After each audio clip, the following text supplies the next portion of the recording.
Hello guys, hi. I'm back. First we'll look at MLSO. This is yesterday's run. Giving us quite a few images. Running roughly, let me see, let me slow it down. They're giving us the time lapse frame here. I don't know, it's hard to see. Looks like about every, what, varies. It goes from as much as 7 minutes to down to 1 minute maybe. Anyway, look at all these objects. And if you watch them, they appear to be in motion. We got about a 4-hour lapse here. We'll speed it back up. That way you can see the motion. But as you can see, let's see, this is 01 on 06. So it started 1950 on 05. It goes up to 01, 06, which is today, UTC. Check them out. They look like they're moving to me. See them moving? And look at all of them. When I first started showing you these MLSO pictures around when the time they started shutting down that New Mexico Solar Observatory, and the focus was on solar observatories, so I pulled up MLSO to see what the heck. And we were only getting a couple of these concentric circle images over on this side. But now we got 1, 2, 3, 4, 5, 6. 6 for sure. This one's been up there for a while. That could be another one there. But it just always shows that white. But I just wanted you to see the motion of them more than anything. And of course the sheer number. Obviously, I guess this thing does shoot 24/7. Because it's taking pictures even at night.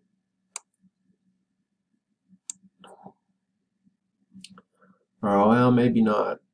This is Hawaii UTC with the Hawaii time factor factored in.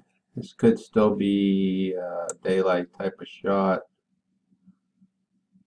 I'm not going to even try to do the math right now.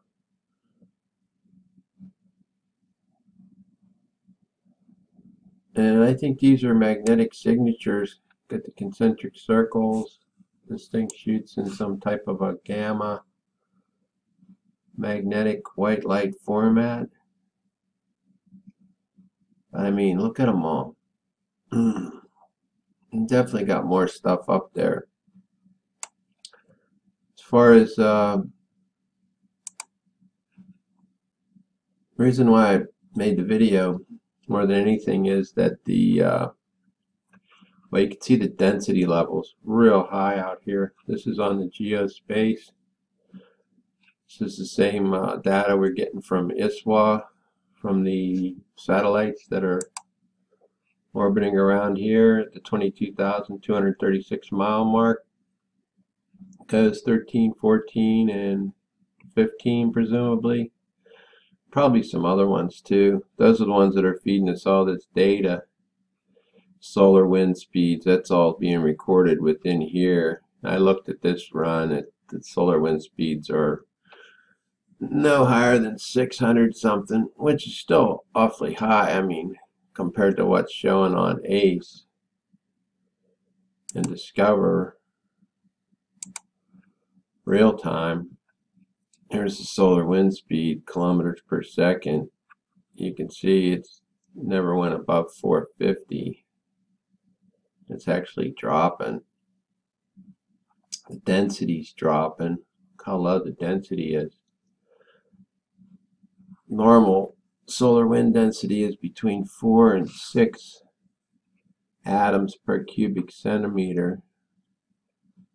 I mean, that's really dropping. Then we got the phi angle.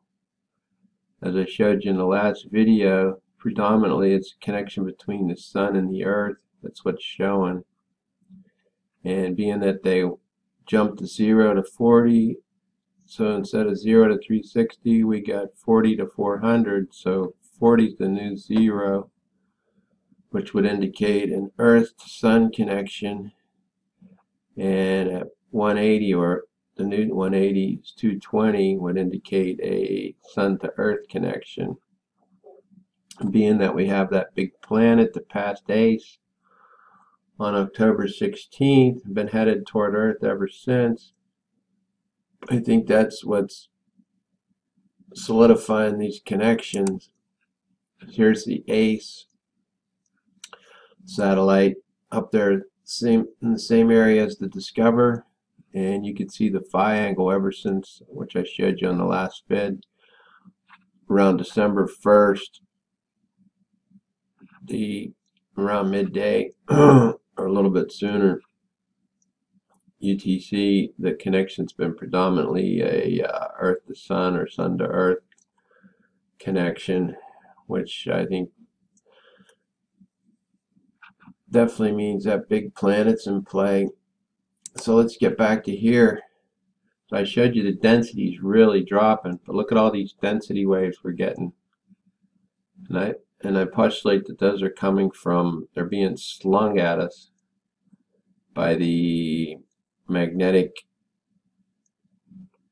waves coming off of the big planet or planets that passed ACE on October 16th.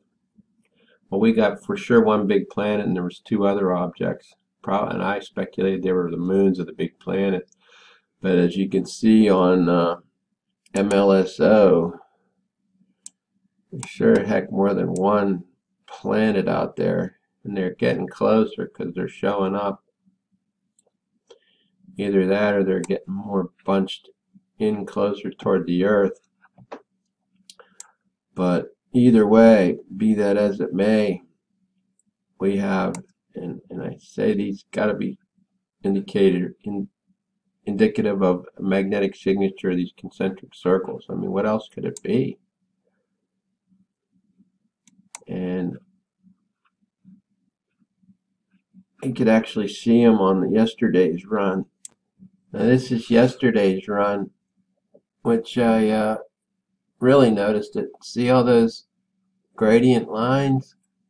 And you can see that one's really showing up big because some kind of magnetic wave, or it's either frequency or magnetic signature showing up there. You see all those lines? This is, like I said, yesterday's run. We also got a lot of images. And probably is a daytime shot. Because if you go to the UTC in Hawaii, I don't know, it's probably at least 8-hour difference. More like 10 or 12. Look, there's another one showing up there, something showing up there.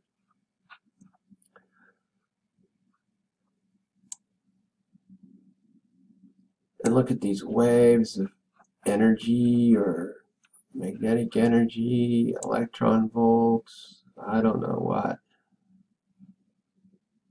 You can just see the waves flowing through these images. So that's the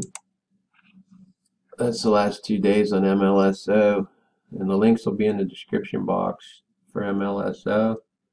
You can pull it up and look at it yourself. This is the University of Michigan geospace. See, University of Michigan geospace model. Now we're not getting a whole lot of pressure. There was a whole lot more yesterday. Dark reds on both sides of the planet. But this is the first time that these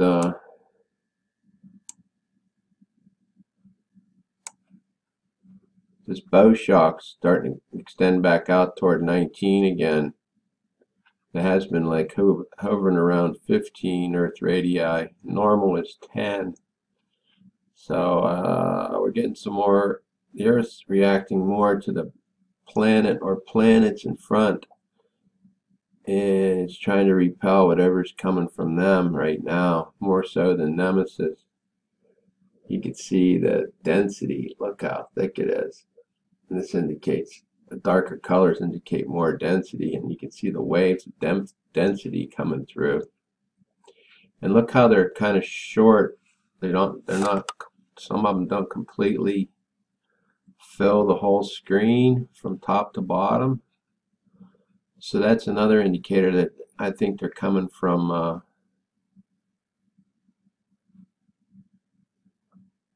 another body, another planet, just slingshotting them over somehow via their magnetic field lines. You can see on the velocity, that doesn't really change too much. It's the density that's really being the big variable, but you can see how far the bow shot's extending out here, close to 20. So here's the solar ham tutorial on what the phi angle is. There shouldn't be nothing above 180. 0 degrees, the new 0 is 40. Would be a sun to earth to sun connection, and sun to earth connection is at the 180 degree, which the new 180 would be 220. So clearly the predominant thing going on right now is this big planet out in front, or planets. So let's watch this. There's the bow shock. See how far it's extending? See all these extra magnetic field lines, blue ones coming in from in front of the Earth.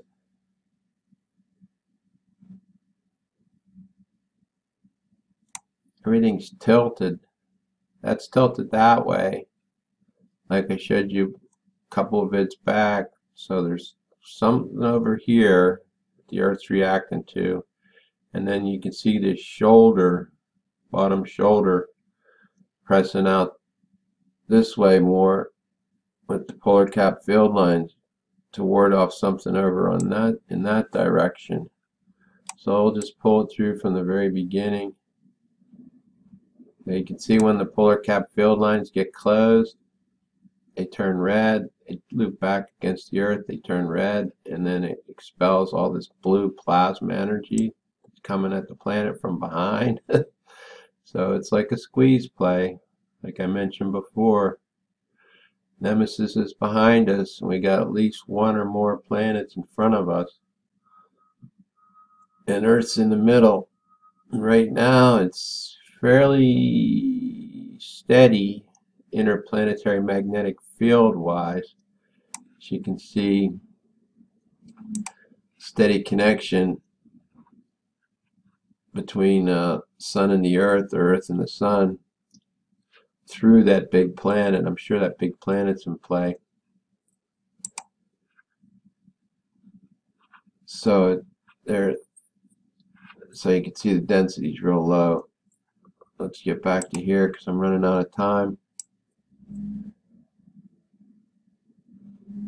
So I'm just pulling it through. Notice how the Earth's magnetopause is angled up this way and also out this way,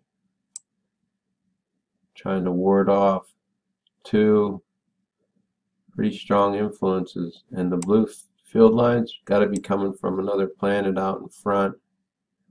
Nemesis is behind, and you can see its field lines. These blue ones here are creeping in closer to the Earth. Yet last video I showed you on the 4th, I clocked them going in at least down to 20 Earth radii, and I don't see them getting any lower than that in this one. So we'll just start this playing again. Ah, gosh, I'm out of time. Okay, well, God bless. Peace, and I guess I'm out for now.